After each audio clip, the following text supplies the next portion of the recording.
Legal expert at the University of Johannesburg, Elton Hart. Elton, welcome back to SABC News, and thank you, as always, for making time to speak to us. So, just how much trouble could the Deputy Mayor find herself in legally? No, she's in trouble. If one looks at it, this is a similar case to what Julius Malema found himself having to answer to the court, where he actually also discharged a firearm in a public area or a municipal area. So definitely, she will be charged with firing a firearm in a public place. The pointing of a firearm, I think that might be a difficult one to prove for the state to say that, because she was not really pointing at somebody, and you have to look at the circumstances. But discharging of the firearm there, and then one has to look at, is it a legal firearm? Does she have a license to actually possess and actually handle a firearm as well? Because there could be other charges that can also be leveled against her. Let's speak about why, Elton, it is illegal in this country to fire or discharge a firearm in the way in which the Deputy Mayor appears to have done in the video that we've seen. If one looks at, and if you go read the Firearms Control Act in its totality, then this is seen as a build-up area, because you can already see there's water tanks, you can see houses, people standing around, which means it's a build-up area, which is a residential area where people are staying.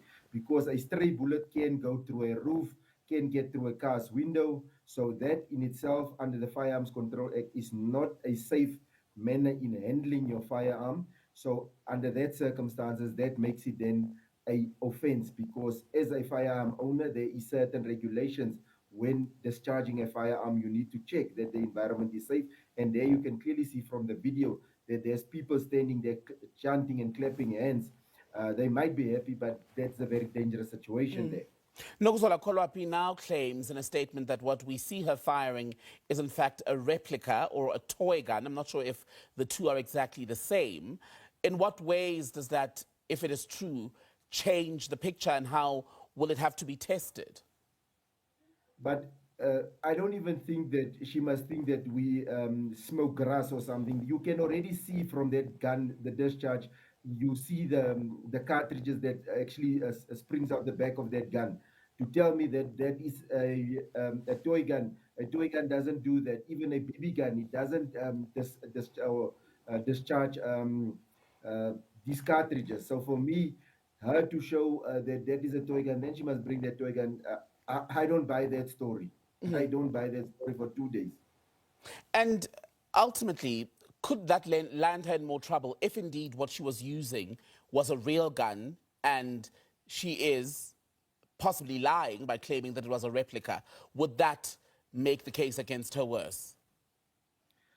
Already one needs to look at the firearms control. Already, even if it's a toy gun in South Africa, if you sort of have take out a toy gun and it's in a threatening manner, and the circumstance you need to look at when they do this, even with a toy gun, you do that and you maybe point people with a toy gun, it might even lend you some jail time, because the person, the victim, can perceive it as dangerous and fear for their life, which you can be charged with for assault, brandishing of a firearm, those type of things. But here in this circumstances, that you can see from the video footage, not good quality, but you can see that that's a real gun. So she faces more serious and severe charges. And the fact that it's a real gun makes it just worse. And also the position that she holds within government.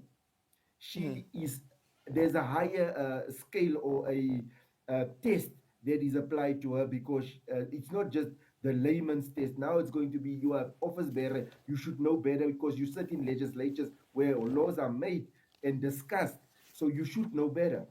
Then, Elton, I want to talk to you about something else, right, on this story, because when you read her statement in full, the Deputy Mayor also appears to suggest that what she was filmed doing is not unusual during celebrations where young men are coming back, as per tradition, from undergoing a rite of passage. Now, if that is true, what safety and security questions does it raise, and how difficult would it be to police that sort of thing?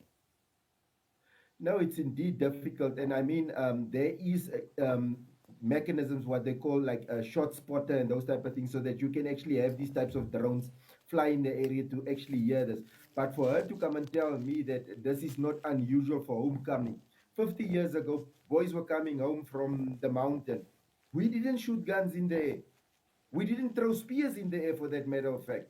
There was ways in which, so she must show us where did the tradition change that you start shooting guns in the air here when boys are coming back from the mountain. She must not think that we are under a rock. What she did is illegal, it's wrong, and people can lose their lives, and she should be made an example of, because that can actually end an elderly person sitting peacefully in their home. That bullet goes up, goes through the zinc roof, because this is rural areas. People have zinc roofs, through the roof, kill a person in a house. And So that for me, it's reckless.